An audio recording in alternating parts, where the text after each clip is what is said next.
하나님께서 주시는 말씀은 빌립보서 4장 4절에서 9절 말씀입니다.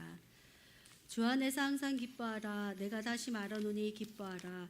너희 관용을 모든 사람에게 알게 하라. 주께서 가까우시니라. 아무것도 염려하지 말고 다만 모든 일에 기도와 간구로 너희 구할 것을 감사함으로 하나님께 아뢰라.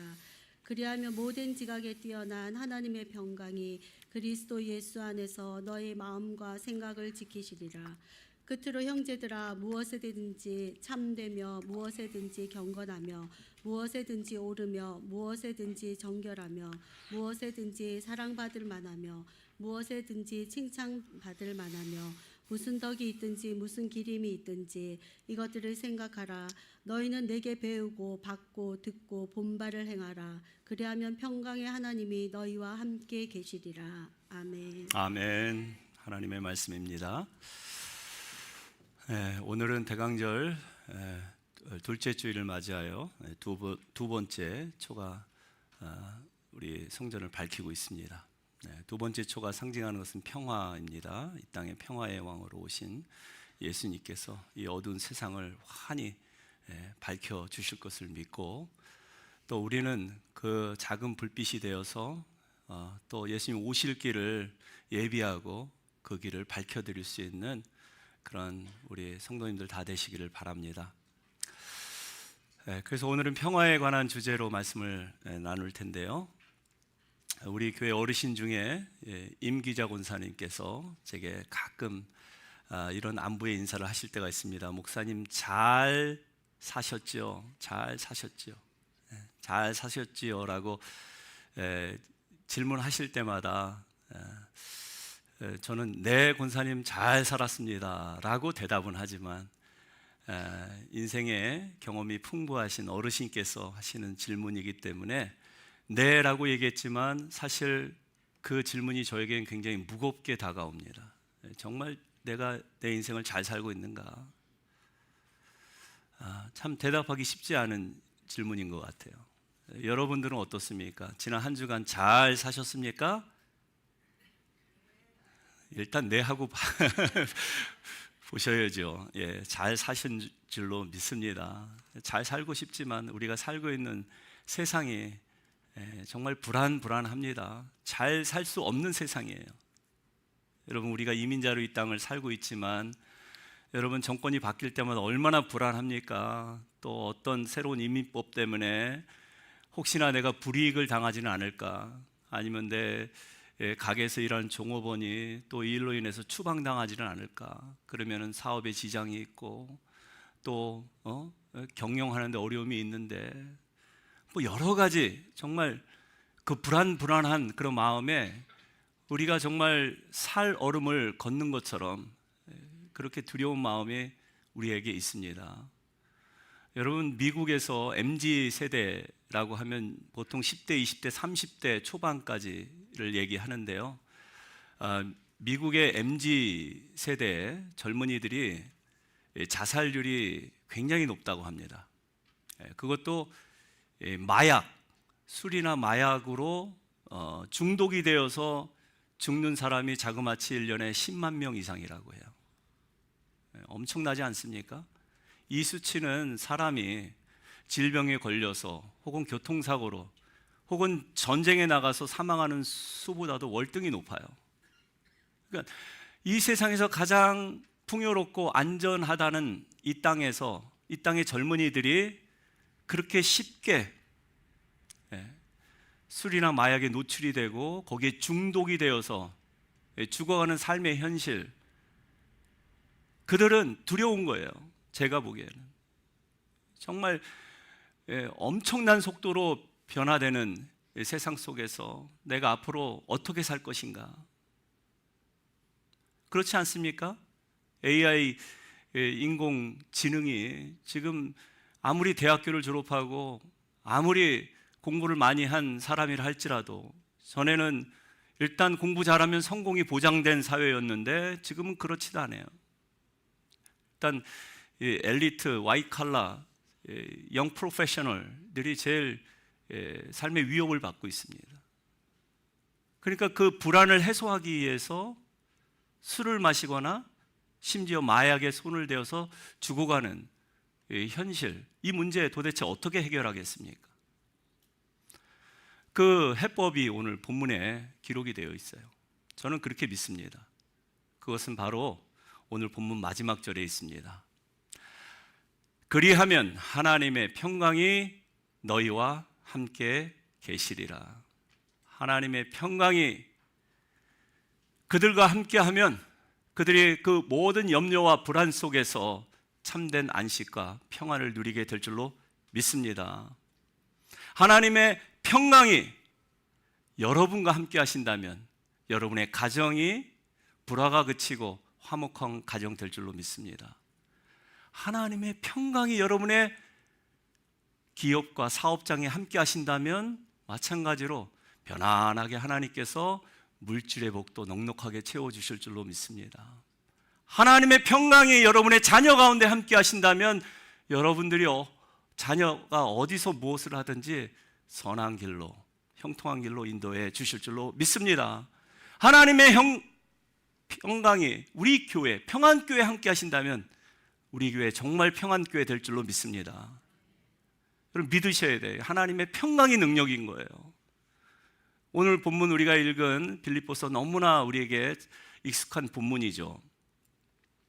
이 본문에서 하나님의 평강을 얻는 비결을 우리에게 말씀하고 있어요. 그리하면 조건이 있습니다. 평강의 하나님이 우리와 함께하는 비결, 평강의 하나님 우리의 마음과 생각을 지키는 비결, 그 비결이 무엇인가 차례대로 살펴볼까 합니다. 먼저 항상 기뻐해야 합니다. Rejoice in all circumstances. 항상이라는 단어를 여러분 주의하실 수 있기를 바랍니다. 어떠한 상황에 처해 있다 할지라도, 여러분이 어떤 시련과 고난 가운데 있다 할지라도 기뻐해야 한다. 지금 평강의 하나님이 함께 하시는 그 조건에 대해서 바울이 명령체로 기록을 하고 있는데 하나같이 먼저 기뻐하라는 거예요. 항상 기뻐하라는 거예요. 어떤 상황 가운데서도. 내가 다시 말하노니 기뻐하라. 기쁨을 지금 강조하고 있어요. 그런데 바울이 지금 기뻐할 수 있는 상황입니까? 여러분 잘 아시다시피 이 빌립보서는 옥중서신이에요. 감옥에서 쓴 편지입니다. 지하 감옥에서 수갑에 치이고 착고에 매어서 꼼짝할 수 없는 그 어두운 칙칙한 지하 감옥에서 언제 끌려나가 죽을 줄 모르는 이 상황에서 사도 바울이, 전혀 기뻐할 수 없는 이 사도 바울이 수신자 빌립보 교회에게 쓴 편지예요. 빌립보 교회는 또 어떻습니까? 빌립보 교회는 사도 바울이 유럽에 가서 건너가서 제일 먼저 개척한 교회예요. 루디아 자주장사를 중심으로 해서 여성들이 모인 아주 작은 그리고 가난한 이민교회입니다. 그런데 이 교회는 가난할 뿐만 아니라 이민자로서 차별받고 냉대받을 뿐만 아니라 더 큰 문제가 있었어요. 그것은 분열이었었어요. 바로 유오디아나 순디기 같은 여성 지도자들이, 지금으로 얘기하면 여성 선교회 회장들이 서로 다투는 거예요. 그래서 파가 두 파로 나뉘어진 그런 상황에 있는 교회에게 사도 바울이 명령하고 있는 거예요. 항상 기뻐하라. 내가 다시 말하노니 기뻐하라. 여러분 어떻게 이게 가능합니까? 우리가 살다 보면 기쁠 때도 있지만 슬플 때도 있고 괴로울 때도 있는데 어떻게 기뻐할 수 있냐라는 거예요. 사도 바울이 이렇게 강조하는 데는 이유가 있어요. 사도 바울이 깊은 척하는 거 아닙니다. 사도 바울은 주 안에서, 내가 지금 감옥에 갇혀 있지만 나는 감옥에 갇혀 있는 것이 아니라, 감옥 안에 있는 것이 아니라 주 안에 있음을 분명하게 밝히는 거예요. In Christ rejoice. 여러분 예수 그리스도 안에 있음을 믿으십니까? 그러면 기뻐하셔야 합니다. No matter what. 여러분의 상황이 어떠하다 할지라도. 그게 기쁨의 비결인 거예요. 주 안에서. 그래서 키워드는 주 안입니다. 주 안에 있기 때문에 기뻐하고 또 기뻐해야 한다는 것이죠. 언제 불려나가서 죽을지 모르는 앞이 캄캄한 상황이지만 자신은 감옥 안에 있는 것이 아니라 주 안에 있기 때문에 딴 근심 없다라는 거예요. 주 안에 있는 나에게 딴 근심 있으랴. 십자가 밑에 나아가 내 짐을 풀었네. 그 두려움이 변하여 내 찬송되었고 전날의 한숨 변하여 내 노래 되었네. 주님을 찬송하면서 할렐루야 할렐루야. 내 앞길 멀고 험해도 나 주님만 따라가리. 여러분, 아무리 세상이 급박하게 돌아간다 할지라도, 아무리 세상에 천재지변이 일어난다 할지라도, 지금 당장 내 앞에 놓인 산재한 문제들, 모기지를 갚아야 하고 렌트비가 밀렸고 여러분의 사랑하는 자녀가 어디서 뭘 하고 있는지 제대로 하고 있는지 염려와 근심이 앞선다 할지라도 주 안에 있는 나에게는 딴 근심이 없다. 그놈으로 할렐루야 주님을 찬양하며 나아가는 저와 여러분의 삶이 되시기를 바랍니다. 그게 하나님의 평강을 유지하는 첫 번째 비결이에요. 기뻐하는 것이죠. 두 번째는 모든 사람에게 관용을 알게 하라는 것입니다. 너희 관용을 모든 사람에게 알게 하라, 이렇게 명령하고 있어요. 중요한 것은 모든 사람입니다.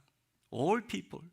내가 사랑하는 사람에게만, 좋아하는 사람에게만 관용을 베푸는 것이 아니라 내가 미워하는 사람이라 할지라도, 내가 상종하기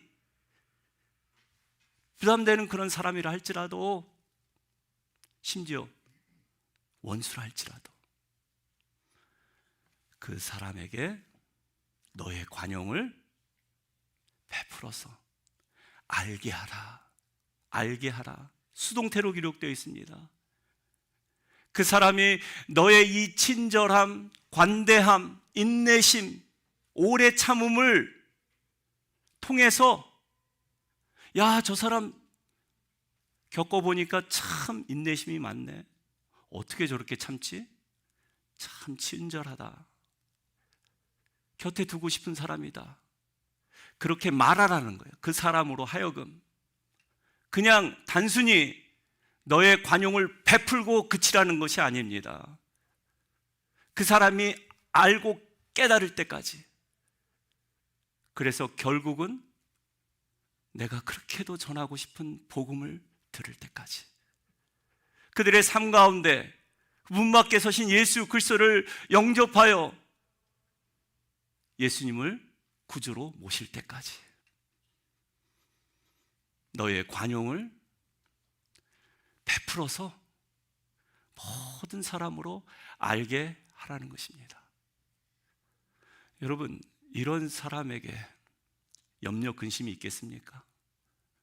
지금 한 영혼을 구원하기 위해서 왜 이렇게 관용을 베풀어야 합니까?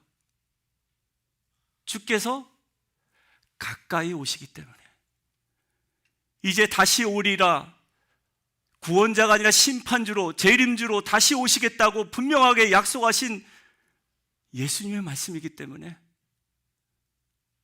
저 사람이 저 죄 때문에 정죄받고 지옥불에 떨어져 형벌받고 고통당하는 것이 아니라 나의 이 작은 섬김을 통해서 이 친절함, 관대함, 이 인내심, 오래 참음을 통해서 제발 예수님을 알게 해달라는 그런 마음, 그런 자세를 가진 사람의 마음은 주님이 주시는 평강으로 가득 찰 수밖에 없다라는 것이죠. 사랑하는 성도 여러분, 이렇게 구령의 열정을 가지고 사실 수 있는 저와 여러분 되시기를 바랍니다. 여러분에게 주시는 평강 절대 빼앗기지 않아요. 한 영혼을 천하보다 귀하게 여기시는 주님의 마음을 가지고 여러분 여전히 참고 또 견디고 또 그 사람을 수용해주고 용납해주고 그 사람을 위해서 끝까지 기다려줄 수 있는 저와 여러분 되시기를 바랍니다. 그러면 어느 날 그 한 영혼이 문 밖에 계신 예수 그리스도를 자기 삶의 중심으로 모셔드리고 영접하고 구원받는 그런 놀라운 삶의 역전이 일어날 줄로 믿습니다. 세 번째로는 아무것도 염려하지 말라라고 사도 바울은 우리에게 권면합니다. 명령합니다. 오늘 본문 6절에 기록이 되어 있죠. 우리가 너무나 잘 아는 기절이기 때문에 같이 한번 크게 고백하도록 하겠습니다. 아무것도 염려하지 말고 다만 모든 일에 기도와 간구로 너희 구할 것을 감사함으로 하나님께 아뢰라. 아무것도 염려하지 말래요. Do not be anxious of anything. 다시 말씀드리면 worry nothing. 여러분, 우리가 어떻게 살면서 염려를 안 하고 살 수가 있겠습니까? 지금 당장 정말 삶의 형편이 이런데, 근데 성경은 분명하게 말씀해요. 염려하지 말래요. 그렇다고 무념 상태, 아예 생각 자체를 하지 말라는 그런 말씀은 아닙니다. 이 구절을 몇 해 전에 소천하신 리디머 철치의 그 팀 켈러 목사님께서 이 구절을 가지고 설교를 했는데 저는 그분의 이 해석이 맞다고 생각합니다. 뭐라고 말씀하시냐면 아무것도 염려하지 말라는 이 뜻은 하나님께 내어 맡겨드리는 것이다. 하나님께 나의 수고하고 무거운 짐, 염려와 근심을 맡겨드리는 거래요. 익스체인지 하는 거예요. 우리가 이제 성탄절이 다가오면 전야에 선물 뽑기 해서 서로 선물 교환하는 것처럼 맡겨드리는 거예요. 나의 염려는 주님께 드리고 그 주님은 나에게 평강을 주시겠다라는 거예요. 여러분 믿으십니까? 그래서 예수님도 말씀하세요. 수고하고 무거운 짐진 자들아 다 내게로 오라. 내가 너희를 쉬게 하리라. 수고하고 무거운 짐 다 내 앞에 내려놔라. 나한테 맡겨라. 그러면 내가 너희에게 쉼을 주겠다. 안식을 주겠다. 평강을 주겠다. 익스체인지. 주님과 맞바꿈을 하는 거예요. 그럼에도 불구하고 우리는 우리의 수고하고 무거운 짐을 맡기려고 하지 않아요. 내가 지고 가려고 해요. 어떤 시골길에 경운기를 몰고 가는 한 농부가 막 이렇게 덜덜덜덜 하고 가고 있는데 웬 할머니가 머리에 짐을 잔뜩 이고 힘겹게 땀을 뻘뻘 흘리면서 지나갑니다. 그래서 할머니 타세요 해서 그 할머니가 경운기에 올라탔어요. 근데 한참 가다 보니까 백밀러로 보니까 이 할머니가 어떻게 하고 있어요? 여러분 그렇게 하실 것 같아요. 계속 짐을 이고 경운기에 타고 계신 거예요. 그래서 할머니 이제 경운기 탔으니까 짐도 내려놓으세요. 괜찮아요. 그랬더니 아유 나를 태워준 게 이렇게 고맙고 감사한데 어떻게 내 짐까지 내려놔요. 난 그렇게 못해요. 여러분 혹시 이게 우리의 모습은 아닙니까? 분명히 하나님의 은혜로 우리가 구원의 선물을 받았어요. 그리고 구원 열차 타고 지금 천국행을 가고 있습니다. 그런데 여전히 수고하고 무거운 짐 이거 내 거니까 내가 짊어지고 가야 돼. 이거 주님의 선물인 구원 열차를 내려놓으면 돼요. 그런데 내가 끝까지 지고 가려고, 내가 감당하겠다고, 책임지겠다고 하는 그런 어리석은 모습, 혹시 저와 여러분의 모습은 아닙니까? 그러니까 하나님의 은혜로 구원받았으면 다 내려놔야 되지. 수고하고 무거운 짐 이제 다 내려놓으셔야 합니다. 그게 아무것도 염려하지 말고 기도와 간구로 너희 구할 것을 감사함으로 아뢰라. 구원받았으면 이제 감사함으로 모든 짐을 다 내려놓고 쉼을 얻으라는 것입니다. 그리하면 어떤 결과를 얻습니까? 모든 염려를, 그 수고하고 무거운 짐을 다 내려놓으면 감사함으로 어떤 결과를 우리에게 주십니까? 오늘 7절에 기록이 되어 있습니다. 어떻게 하시겠대요? 모든 지각에 뛰어난 하나님의 평강이 그리스도 예수 안에서 너희 마음과 생각을 지키시리라. 여러분 믿으십니까? 하나님의 평강이 여러분 마음과 생각을 지켜주시겠대요. 중요한 건 그냥 하나님의 평강이 지켜주시겠다라는 거예요. 지킨다라는 이 단어는 군사용어입니다. 여러분 이 내셔널 가드, 수천 명이 여러분 집과 여러분의 또 사업장과 여러분의 자녀가 공부하는 기숙사를 주야로 지켜준다고 하면 여러분 걱정이 되세요? 편안하게 단잠을 주무실 수 있겠죠. 하물며 하나님께서 천군 천사를 동원해서 지켜주시겠다라는 거예요. 뭘? 너희 마음과 생각을. 너희 마음과 너희 생각입니다. 각각 다른 구문으로 되어 있어요. 이 마음은 카르디아, 이 헬라말로 카르디아라고 하는데 이 심장을 얘기하죠. 이 심장이 피의 근원입니다. 피가 심장에서 나오고 심장으로 들어가요. 그렇죠? 마찬가지로 마음이 생명의 근원입니다. 아까 우리 권사님 기도하신 것처럼 잠언의 말씀, 무릇 지킬 만한 모든 것보다 먼저 너의 마음을 지키라. 이는 생명의 근원이 이에서 남이니라. 무엇보다도 생명의 근원인 우리의 마음을 하나님의 평강이 지켜주시겠대요. 그럼 생각은 무엇이냐? 마음에서 나오는 그런 생각들입니다. 그 생각들이 결국 행동을 유발시키는 거예요. 그러니까 여러분 마음과 생각을 하나님께서 하나님의 홀 아미, 이 하늘의 천군 천사를 다 보내서라도 지켜주시겠다고 약속하신 이 말씀을 여러분의 말씀으로 받으시기를 축원합니다. 이 평강은 하나님의 평강이에요. 세상의 평강이 아닙니다. 세상의 평강은 어떤 평강입니까? 악의 부재예요. 전쟁이 없고 질병이 없고 싸움과 다툼이 없고 하면 평화라고 우리는 얘기하잖아요.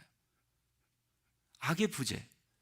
그러나 하나님의 평강은 전쟁이 있고 또 다툼이 있고 질병이 있다 할지라도, 삶의 어려움이 있다 할지라도 하나님의 평강은 샬롬인 거예요. 신의 임재입니다. 하나님이 지금 나와 함께 하신다는 사실을 믿고 확신한다면 그냥 하나님의 평강이 여러분들에게 자연스럽게 임하는 거예요. 이 평강을 가진 사람, 이 평강을 누리는 사람은 이 세상 누구도, 이 세상의 어떤 피조물이라도 이길 수 없습니다. 그래서 사도 바울은 뭐라고 고백합니까?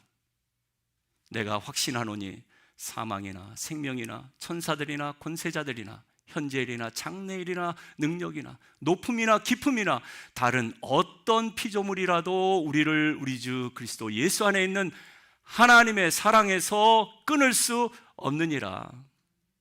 여러분 이 고백이 저와 여러분의 고백이 되시기를 바랍니다. 그러니까 마음과 생각을 지키시는 하나님께 감사하실 수 있기를 바랍니다. 네 번째로 우리가 하나님의 평강을 누리려면 생각해 보라는 거예요. 생각해 보라는 거예요. 8절 말씀 다시 한번 읽어볼까요? 끝으로 형제들아 무엇에든지 참되며 무엇에든지 경건하며 무엇에든지 오르며 무엇에든지 정결하며 무엇에든지 사랑받을 만하며 무엇에든지 칭찬받을 만하며 무슨 덕이 있든지. 자, 이것들을 생각하래요. 지금 앞에 8가지 덕목이에요. 무엇인지 옳으며 경건하며 참되며 사랑받을 만하며 칭찬받을 만하며, 그리고 무슨 덕이 있든지 무슨 기림이 있든지 생각해 보라는 거예요. 한번 think. 그런데 여러분, 우리는 어떻습니까? 요즘에 SNS를 통해서 우리에게 무작위로 쏟아져 나오는 홍수 같은 정보들 앞에서 부정적인 그런 가짜 뉴스들 혹은 남을 비방하는 말, 절망적인 이야기를 들으면 여러분, 우리 마음이 어떨까요? 우리 마음에 주님이 주시는 평강이 있을까요? 구원의 기쁨과 감사가 넘칠까요? 그렇지 않죠. 세상에 대한 실망감, 절망감에 사로잡혀 살 것입니다. 그래서 사도 바울은 의도적으로 생각해 보라는 거예요. 무엇에 입각해서? 세상의 보편적이고 도덕적인 그런 어떤 진리에 입각해서? 아닙니다. 성경에 입각해서 한번 생각해 보라는 거예요. 신학적으로 한번 생각해 보라는 거예요. 무엇이 참된 것인지 옳은 것인지, 무엇이 경건한 것인지 잘 한번 생각해 보라는 거예요. 예수 그리스도의 삶을 묵상하면서 무엇이 칭찬받을 일인지, 무엇이 사랑받을 일인지, 누구에게? 하나님께 한번 생각해 보라는 거예요. 근데 우리는 생각 자체를 안 해버리고 그냥 행동으로 건너뛸 때가 있죠. 그 행동도 책임지지 않으려고, 회피하려고 남 탓하는 경우도 있습니다. 그러니까 생각을 잘하면 지혜로운 행동이 나오고, 지혜로운 행동 속에서 여러분의 올바른 습관이 형성이 되고, 또 그 습관 가운데 하나님께서 예비하신 그런 아름다운 운명을 맞이하는 그런 날이 오게 될 줄로 믿습니다. 그래서 말씀의 기준에서 생각해야지, 뭐 세상에 굴러다니는 헛소문, 가짜 뉴스 그런 거 듣고 생각하면 머리만 복잡해지는 거예요. 하나님 말씀이 들려오지 않는 거예요. garbage in, garbage out. 무슨 말입니까? garbage가 들어가면 garbage가 나온다. 이거는 정보통신 회사에서 주로 쓰는 단어라고 해요. 그러니까 이 잘못된 정보들이 입력이 되면은 이 가짜 뉴스 같은 것들이 그냥 나오게 된다라는 것이죠. 여러분, 우리가 하나님의 말씀에 입각해서 읽고 쓰고 묵상하는 그 생각하는 단계를 습관에 따라서 잘 하게 되면은 grace in, peace out. 우리 안에 하나님의 은혜로 넘쳐나게 될 줄로 믿습니다. 그리고 우리는 하나님이 주시는 평강을 마음껏 누리게 될 줄로 믿습니다. 세상에 어떤 흉흉한 소문이 들려온다 할지라도,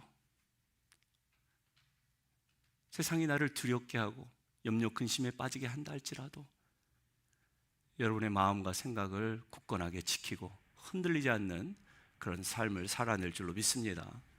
그러므로 여러분 자신을 잘 점검해 보시길 바랍니다. 나는 지금 생각 관리를 잘 하고 있는지, 오늘도 말씀을 읽고 쓰고 묵상하는 가운데 성경에 기록된 참되고 옳고 경건한 것이 무엇인지, 도대체 나의 이 말 한마디, 이 행동 하나가 이 공동체에 어떤 덕이 되는지, 어떤 기림이 되는지 한번 생각해 보라는 것입니다. 생각해 보면 사탄 마귀의 괴계가 드러날 것입니다. 사탄 마귀의 속임수에 빠져 넘어가지 않고 하나님의 인도하심에 따라서 지혜롭게 가정을 세우고 교회를 잘 세워나가실 줄로 믿습니다. 마지막 5번째로는 바울은 너희는 내게 배우고 받고 듣고 본 바를 행하라 라고 얘기합니다. 방금 8절에서는 생각해 보라고 말씀하셨는데 지금은 행하래요. Put it into practice. 너희가 지금까지 생각했던 것들을 행동으로 옮기라는 것입니다. 이것은 생각을 넘어선 실천입니다.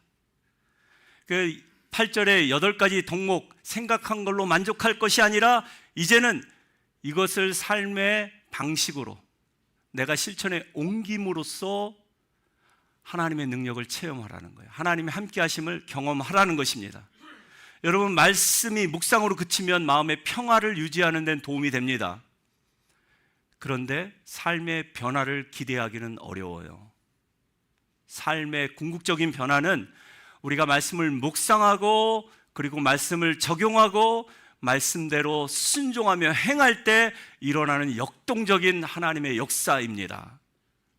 그래서 우리는 반드시 하나님의 말씀을 put it into practice, 우리 삶 가운데 실천하고 우리 삶 가운데 부지런히 적용하는 가운데 하나님의 능력을 체험해야 될 줄로 믿습니다. 그러면 약속된 축복이 무엇일까요? 맨 마지막이에요. 그리하면 평강의 하나님이 함께 하신다.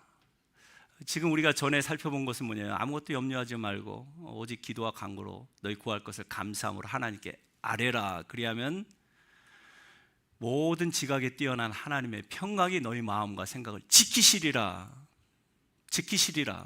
말씀하셨는데 지금은 뭡니까? 이 말씀을 삶 속에 깊이 적용하고 실천에 옮길 때는 하나님이 함께 하시겠대요. 동행입니다. 가장 큰 축복이에요. 여러분, 이 동행의 축복을 여러분 누리시기를 축원하여 드립니다. 누가 이 동행의 축복을 누렸습니까? 우리가 너무나 잘 아는 요셉이에요. 감옥에 갇혔고 형들에게 노예로 팔려갔고 또 하나님의 은혜 가운데 그가 애굽의 총리가 되어서 바로의 궁에 거할 때도 하나님이 함께 하심으로 말미암아 그가 형통하였다.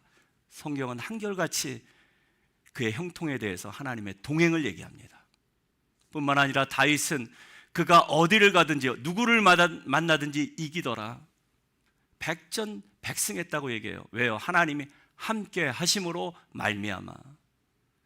하나님이 함께 하심으로 말미암아 다윗은 사망의 음침한 골짜기를 거닐 때에도 두렵지 않았다고 했어요. 왜? 하나님이 나와 함께 하심이라. 동행의 축복을 누린 사람이기 때문에 세상이 두렵지 않은 거예요. 사랑하는 성도 여러분, 이 동행의 축복을 우리 모두가 다 함께 정말 간절히 누렸으면 좋겠습니다. 우리가 즐겨 부르는 찬송 중에 내 평생에 가는 길, 우리가 조금 이따 같이 부를 텐데요. It is well with my soul. 여러분 이 찬송 너무 좋아하시죠? 여러분들 잘 아시는 바와 같이 호레이시오 스태포드라는 시카고의 유명한 변호사, 재력가입니다. 이분이 크리스찬인데 정말 D.L. 무디 목사님의 이 전도, 선교 활동도 도와서 열심히 함께 동역했던 분이에요. 그런데 그에게 악재가 닥칩니다. 사랑하는 아들이 4살에 죽어버려요. 질병으로. 그리고 그 해에 시카고의 대화재로 말미암아 재산도 다 잃어버립니다. 그리고 2해가 지나고 난 다음에 슬픔을 좀 달래주기 위해서 자녀들과 남은 자녀들, 딸 넷이죠. 그리고 아내를 영국으로 배를 태워서 보냅니다. 대서양을 지날 때 갑자기 폭풍이 일어나서 배가 자초되는 바람에 나중에 아내로부터 전보 한 통을 받게 됩니다. Saved alone, 나만 살았음. 내 자녀가 다 물속에 수장되어 죽어버린 거예요. 그래서 이 비보를 접해 들고 밤새도록 하나님을 원망하면서 하나님께 기도했대요. 하나님, 왜 나를 데려가시지? 사랑하는 내 자녀들이냐고. 한 명도 아니고 5명 다 데려가셨냐고. 그렇게 울면서 하나님 원망하면서 기도하는데, 기도하는 가운데 하나님의 평강이 자신에게 임한 것을 경험한 거예요. 시편을 묵상하면서. 그 시편 내용이 이렇습니다. 시편 46장 1절부터 3절까지 말씀인데요. 한번 읽어볼까요? 하나님은 우리의 피난처이시요 힘이시니 환난 날에 만날 큰 도움이시라. 그러므로 산이 변하든지 산이 흔들려 바다 가운데 빠지든지 바닷물이 솟아나고 뛰놀든지 그것이 넘침으로 산이 흔들릴지라도 우리는 두려워하지 아니하리로다. 여러분, 이 시편 46편에 있는 다윗의 이 고백을 묵상하면서 그가 정말 하나님의 크신 위로를 받은 거예요. 너무나 억울하고 너무나 원망스러운 그 상황 가운데서 그래도 하나님은 선하신 하나님이시지, 하나님 모든 것을 합력하여 선을 이루신다라는 그런 확신을 가지니까 이 시편 말씀이 떠올랐대요. 그리고 이 시편 기자가 고백한 것이 바닷물이 솟아나고 뛰놀든지 그것이 넘침으로 산이 흔들릴지라도 우리는 두려워하지 아니하리로다. 내 영혼 평안해. 내 영혼 평안해. It is well with my soul. It is well with my soul. 그래서 괜찮다라는 거예요. 선하신 하나님을 믿기. 무엇보다도 당신의 독생자 외아들을 죽이시기까지 나를 사랑하신 그 사랑 때문에 나는 비록 소중한 내 자녀를 잃고 내 재산을 다 잃어버렸지만 여전히 그리스도가 내게 있기 때문에 괜찮다는 거예요. It is well with my soul. It is well with my soul. 하나님의 관계가 흔들리지 않는 거예요. 하나님 관계 속에서 참된 평안을 발견한 거예요. 그래서 그는 It is well, 내 영혼 평안해 라고 고백할 수 있었던 것입니다. 아마도 사도 바울은 오늘 빌립보서를 쓰면서 똑같은 고백을 했을 것 같습니다. It is well with my soul. 예수 그리스도의 십자가를 깊이 묵상하면서 예수님께서 내 대신 나 때문에 당한 그 고난과 그 죽음을 묵상하면서 It is well with my soul. 내가 이렇게 감옥에 갇혀 있다 할지라도, 내가 예수 때문에 당하는 핍박과 환난과 외로움과 이 고통이 있다 할지라도 괜찮습니다. 주님, 감당할 만합니다.